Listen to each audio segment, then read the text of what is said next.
Awalnya tidak ada yang aneh dari kosan itu.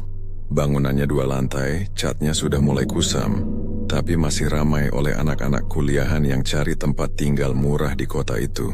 Namun setiap penghuni baru yang menempati kamar di lorong belakang selalu bertahan tidak lebih dari sebulan. Entah kenapa mereka selalu pindah diam-diam tanpa banyak bicara. Kosan itu berdiri di pinggir jalan kecil yang sepi, dikelilingi pepohonan besar yang menutupi cahaya jalanan. Di belakangnya ada lahan kosong penuh ilalang, dan di ujung lorong sempit terdapat satu kamar yang selalu tertutup rapat. Pemilik kos bilang kamar itu kosong, tapi kadang di malam hari terdengar suara orang sedang mandi dari dalamnya. Malam pertama suasana di kosan itu terasa berbeda. Angin bertiup kencang dari ventilasi, membawa aroma lembab bercampur bau bunga melati. Di tengah keheningan terdengar langkah kaki pelan di lorong. Lantai semen bergema, seperti ada seseorang berjalan tanpa alas kaki. Tapi anehnya, saat dilihat lorong itu kosong, hanya lampu kuning remang berkelap-kelip. Beberapa kali, dari ujung lorong terdengar suara pintu digesek perlahan, seperti ada yang berusaha membukanya dari dalam. Namun semua kamar terkunci rapat. Semakin malam suara itu berubah jadi ketukan samar, lalu berhenti mendadak ketika ada yang mencoba menghampiri.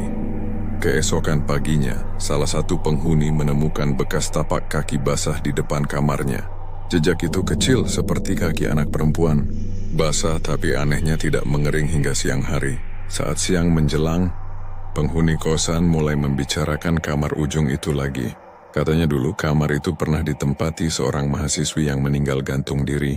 Sejak saat itu kamar dikosongkan. Tapi setiap malam, orang yang lewat lorong belakang akan mencium bau melati dan mendengar suara air mengalir dari dalam kamar yang terkunci. Menjelang tengah malam berikutnya, suasana makin menegang. Lampu lorong tiba-tiba padam menyisakan kegelapan total. Dari arah belakang terdengar bunyi gemericik air yang makin keras, seperti seseorang sedang menyiram tubuhnya berulang kali. Lalu disusul dengan suara benda jatuh. Suara itu bergema panjang di lorong sempit. Ketika lampu kembali menyala, semua terlihat normal, kecuali satu hal. Di depan kamar ujung, lantainya basah dan ada sisiran rambut patah tergeletak di sana. Beberapa penghuni memutuskan pindah minggu itu, tapi bagi yang masih bertahan kejadian aneh terus berulang. Setiap jam 2 dini hari, terdengar langkah pelan dari lorong belakang, seolah seseorang berjalan bolak-balik sambil menyeret sesuatu. Kadang samar terdengar napas berat di ventilasi, seperti seseorang sedang mengintip dari sisi lain. Suatu malam, salah satu penghuni, Rani, merasa tidak enak badan. Saat tengah malam, ia terbangun karena mendengar suara perempuan menangis. Suaranya lirih, terdengar tepat di luar pintu kamarnya. Saat ia menatap celah bawah pintu, tampak bayangan kaki berdiri diam di depan. Rambut panjang menutupi sebagian wajah yang terlihat samar dari pantulan ubin. Air menetes pelan dari ujung rambut itu, membentuk genangan kecil di lantai. Ketika Rani mundur dengan tubuh gemetar, suara ketukan perlahan terdengar 3 kali. Setelah itu, semuanya hening. Tapi dari ventilasi ada suara pelan seperti bisikan yang menyebut namanya. Malam itu, Rani tidak tidur. Esok paginya ia langsung mengemasi barang-barangnya dan pergi tanpa pamit. Kini kamar Rani kosong, tapi setiap malam dari dalamnya terdengar suara kursi bergeser, lalu bisikan samar. Seperti ada yang berbicara dengan seseorang yang tak terlihat. Dan setiap orang yang melewati lorong belakang itu selalu berkata sama, bahwa mereka mencium bau melati yang semakin kuat setiap hari. Setelah kepergian Rani, suasana kosan berubah drastis. Beberapa penghuni yang tersisa mulai sering mengeluh tidak bisa tidur. Mereka bilang, ada suara langkah kaki dari lorong belakang setiap tengah malam meski semua kamar di situ sudah kosong. Pemilik kos, seorang ibu tua yang tinggal di rumah sebelah, hanya menyuruh mereka bersabar. Katanya jangan pikir yang aneh-aneh. Tapi semua tahu, sejak kamar paling ujung itu dikunci, hal-hal ganjil mulai terjadi. Pada malam keempat setelah Rani pergi, salah satu penghuni bernama Dimas sedang mengerjakan tugas di meja belajarnya. Angin malam masuk lewat ventilasi, membuat tirai tipisnya bergoyang perlahan. Awalnya biasa saja sampai ia merasa seperti sedang diperhatikan. Dari sudut matanya, ia melihat bayangan wajah samar menempel di ventilasi atas. Wajah itu pucat, matanya hitam dan lebar, menatap lurus ke arah Dimas. Saat ia menoleh cepat, bayangan itu hilang. Tapi tirai di ventilasi bergerak sendiri, seperti ada tangan dari luar yang menyentuhnya. Tak lama, terdengar suara kecil, semacam lirihan napas yang tersengal, disusul dengan bunyi tetesan air dari langit-langit. Dimas mendongak dan melihat sesuatu menetes dari ventilasi. Air bening bercampur sedikit merah berbau besi. Sejak malam itu Dimas tidak berani lagi mematikan lampu, tapi rasa takutnya justru makin kuat. Kadang dari ventilasi terdengar suara seperti kuku menggaruk pelan di tembok. Suaranya halus tapi terus-menerus membuat bulu kuduk berdiri setiap kali malam menjelang. Beberapa hari kemudian penghuni lain mulai mengeluh soal bau melati yang semakin menusuk. Tapi yang paling aneh, bau itu hanya muncul di sekitar kamar Rani dan kamar ujung yang terkunci. Tidak ada yang berani mendekat. Namun pada suatu malam ketika semua penghuni sudah tidur, terdengar suara pintu terbuka dari arah lorong belakang. Suara engsel berdecit pelan, seperti ada yang keluar dari kamar yang seharusnya kosong. Langkah kaki terdengar menuju ke tengah lorong, lalu berhenti tepat di depan kamar Dimas. Dari celah bawah pintu, tampak bayangan kaki berdiri diam cukup lama. Tidak bergerak, hanya diam menatap ke dalam. Dimas yang tidak berani menatap langsung, menutup telinganya rapat-rapat, tapi masih terdengar suara ketukan pelan di dinding dari arah ventilasi. Ketika pagi tiba, lantai depan kamar Dimas basah. Ada bekas jejak kecil menuju arah kamar ujung. Bekas itu basah tapi warnanya agak kemerahan, seperti darah yang sudah bercampur air. Hari berganti, tapi gangguan tidak berhenti. Justru makin parah. Setiap jam 2 dini hari, lorong belakang selalu terdengar seperti ada yang berjalan sambil menyeret sesuatu. Terkadang, lampu lorong berkedip-kedip sendiri, dan bayangan samar terlihat berdiri di ujung lorong. Rambut panjang, kepala tertunduk, tubuhnya seperti basah kuyup. Suatu malam, salah satu penghuni, Yuni, memberanikan diri merekam lorong belakang dengan ponselnya. Tapi saat videonya diputar ulang, muncul sosok perempuan berdiri di depan kamar ujung, menatap kamera dengan mata kosong dan bibir membiru. Di belakangnya, bayangan lain tampak bergerak, seperti ada 2 sosok di sana. Ketika Yuni menunjukkan rekaman itu ke penghuni lain, suara di video mendadak berubah. Terdengar suara perempuan berbisik sangat dekat ke mic, suaranya pelan tapi jelas. Buka kamarnya. Dia belum selesai. Sejak malam itu, semua penghuni pindah satu persatu. Tinggallah Dimas sendirian di kosan itu karena belum sempat mencari tempat lain. Malam terakhir sebelum ia pergi, ia mendengar suara dari ventilasi lagi. Tapi kali ini bukan bisikan, melainkan suara seseorang menangis dengan terisak. Lalu terdengar suara tali ditarik dan sesuatu jatuh dengan keras. Ketika Dimas membuka pintunya dengan tubuh gemetar, lorong belakang tampak kosong. Tapi di ventilasi atas, rambut panjang menggantung keluar.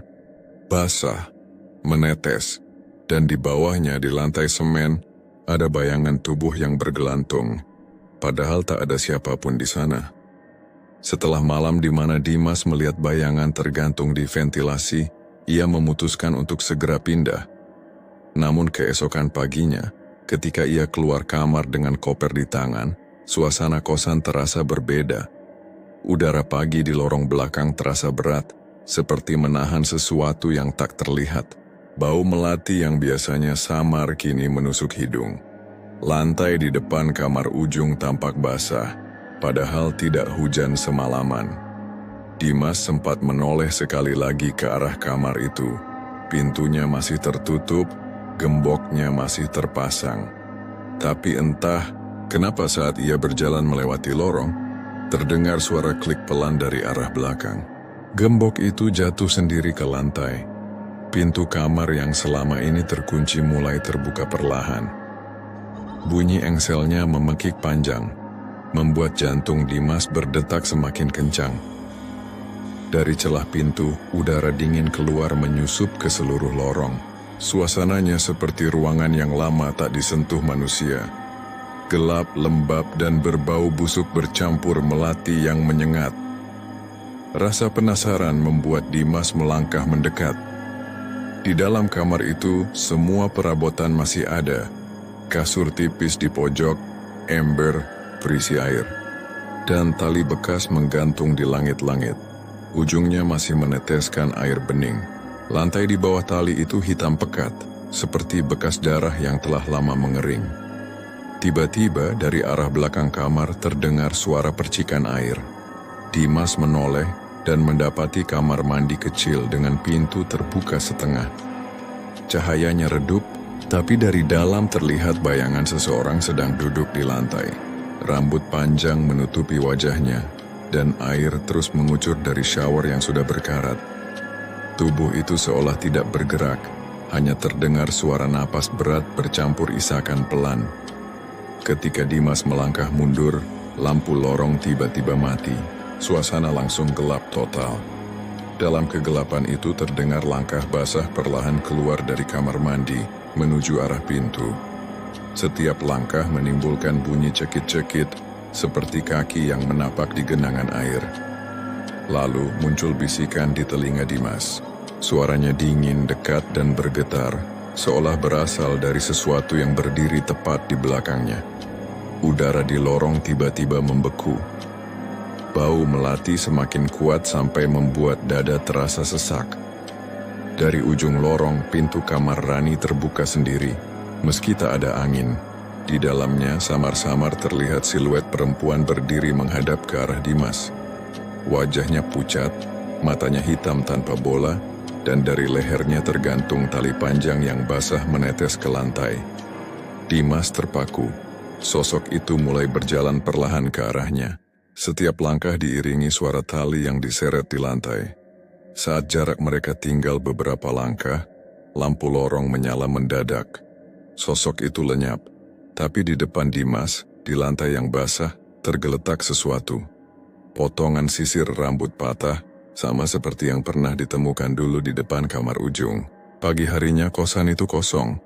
Semua penghuni pergi tanpa pamit, termasuk Dimas yang menghilang tanpa jejak. Ibu kos menemukan semua kamar terbuka, tapi kamar paling ujung terkunci lagi dengan gembok baru.